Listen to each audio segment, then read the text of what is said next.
You alright? What happened? I was way too close. You kept up. Dude, the only thing that it's crazy, out of all the lifts we do, nothing is more risky than jumping over those box jumps. Those boxes. If you hit your shin on there and you plant your face over there, dude. I've hit the knee on the corner of those things so many times. Those things will destroy you, man. You just gotta be careful with them. Yeah. Look like anything when you hit the end, do you sprint it out? Sprint it out. All right.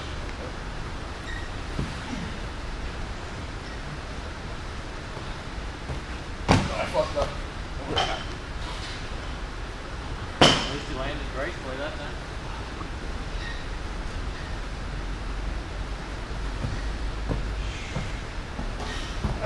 Oh my gosh, you almost hit one at the end. All right, now, which would help you got to do them like slalom. We do this in level 2. You got to slalom between them.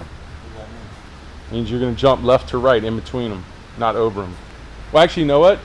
Well, you could start off simply jumping left to right, and then you can go over. So it'd be like, Yeah. Yeah. But try now just left to right. Just like jump in between them like this. Slalom in between them.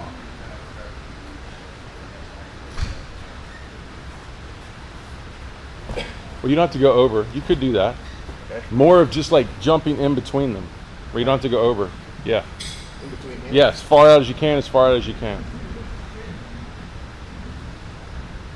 But keep it lateral. Yeah.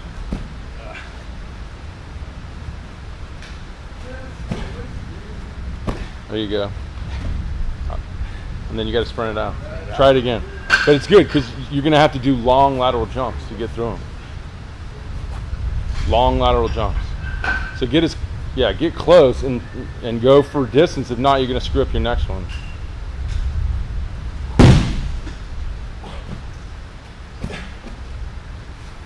Reset. Almost. All right, now do one where you jump. How about jump over the first one to the right, then slalom across, then jump over to the right, then slalom across, and then you'll reverse it the next time. Does that make sense? Yeah. Do not try this at home. We are trained professionals.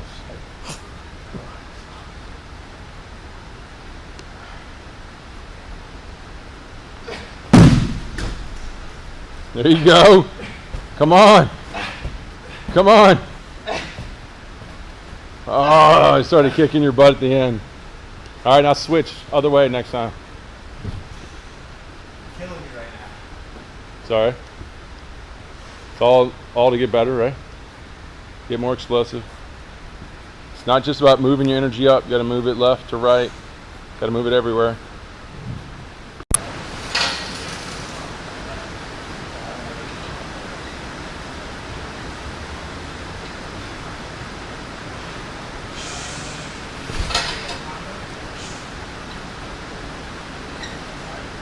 Hey, you're using your front leg. Try not to use your front leg at all.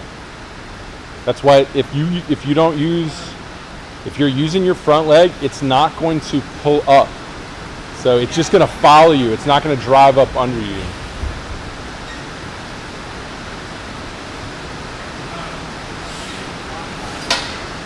A little better. So when you really shut that leg off, this thing is going to fly. To where you'll get so good at it, you're going to have to jump when it comes up under your feet.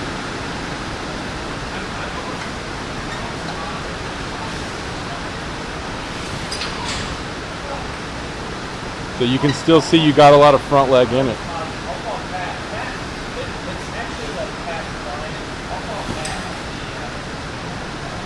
And the later you make the drive, the better it works.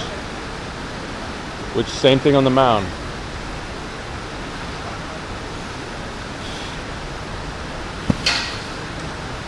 And then once you get the drive down, then can you separate into that movement.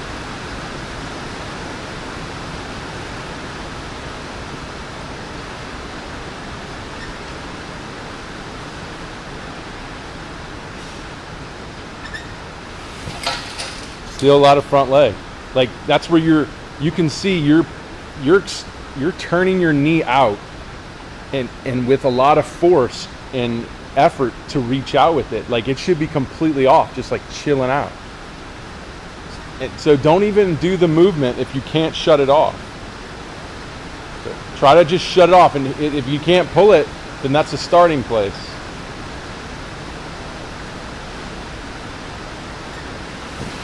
You see you're doing it, you're going out there.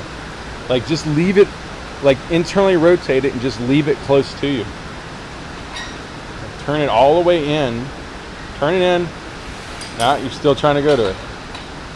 You got to shut it off completely because it's not going to work. The key to this is putting resistance on your hip, and we drive the hip just before we land. And the front leg cannot help drive the hip. A little better.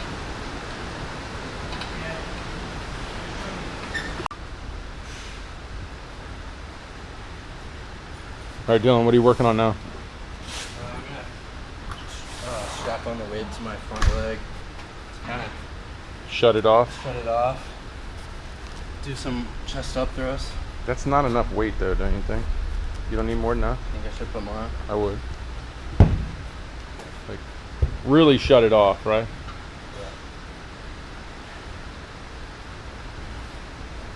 So,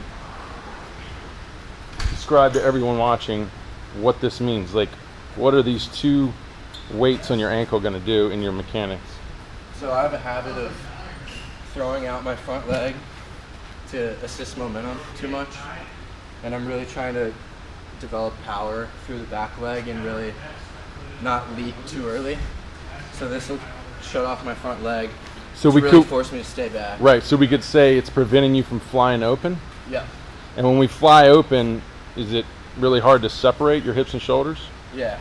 So- Everything goes early, so Right. So if you can keep that front leg from kicking or flying open, you can stay loaded on your back leg longer, yeah. and you can power your hips later, and therefore it gives you a base to separate your shoulders more, right? Yes. And the more we separate our shoulders, the later we transfer energy, and the later we transfer energy, the more power we build, right? Correct. It's a kinetic chain. All right, so see if you can actually do what you're trying to do.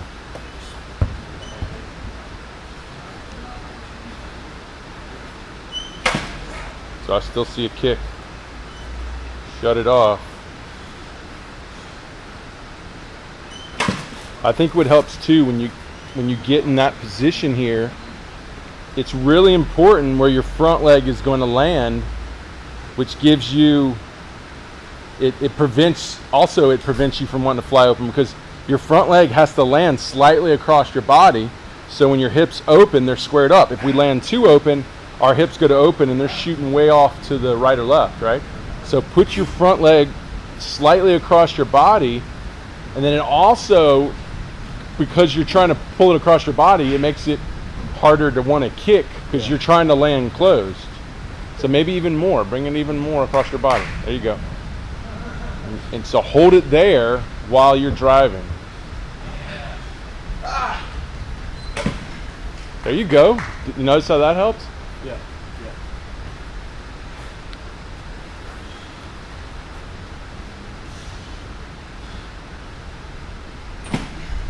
A slightly more closed front foot position prevents, or it creates more stability when we land, because the hips, when they open, they lock down. They stop opening because the femur is pulled across the body. So it gives you a more stable front foot position, and just in the effort to keep it closed, you don't want to fly open, because if you allow yourself to fly open, you're never going to land in that closed, stable position. So that's why focusing on where you want to land and how close you want to land is going to help you not want to or use your front side to try to create power.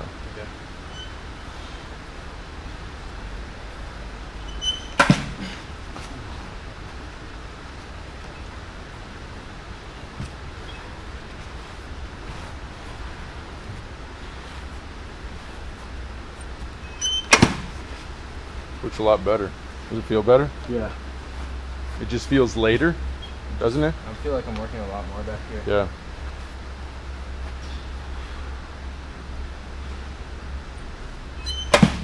Looks good. It's probably a little early though. Try to do it even later.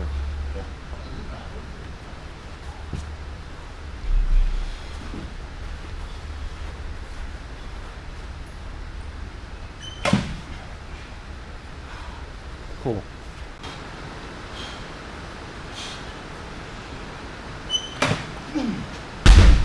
So look, you're doing good if not using your front side, but see how much power you're losing? So that's, to me, that's your base. That's where you are. So you have to just stay there and build from there. Where am I losing the power? Well, you were cheating to kick your front leg and throw your front side open. Okay, but it's like hitting. If you do that, you pull yourself out of the, you're pulling yourself early into, say, an inside pitch, and it's going to affect how you can adjust, and it's also going to, a lot of your power is going to be late in your swing, not early in your swing. So you can get power that way, but you do it in pitching, you just, it takes away what your potential use of the kinetic chain is. If you just try to throw your front side out there, it literally shuts off all of your backside, your back hip, to be able to generate the force, which is the only leg on the ground, which really kills your ability to create energy at the end. Yeah. So now you're being forced to stay on that back leg, and you're finding you don't have a lot of power in that movement. So you probably you're probably good at using power everywhere, upper body, front side. It's just in this, the kinetic sequence, you have to start in the bottom and then build off of that. So now that you're there, you just got to get better at building power there. You're going to have to get more explosive there. Your lower leg is going to have to get more explosive. Your hip mobility is going to have to open up a little bit more. Try to stay relaxed too. Don't be over tense.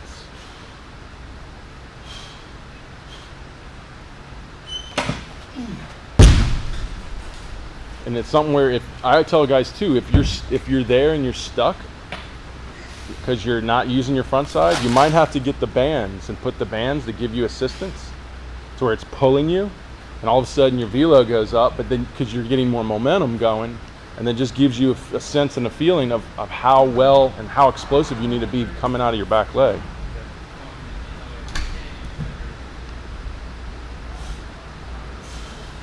Come on. Think like a sprinter in this position. You're going to sprint out of that position. Really quick first step, basically. It's better, way better, dude. That was huge. It's way better. Now that's where you need to build. Right there, it's a 40 plus, and then separate and build up from in separation.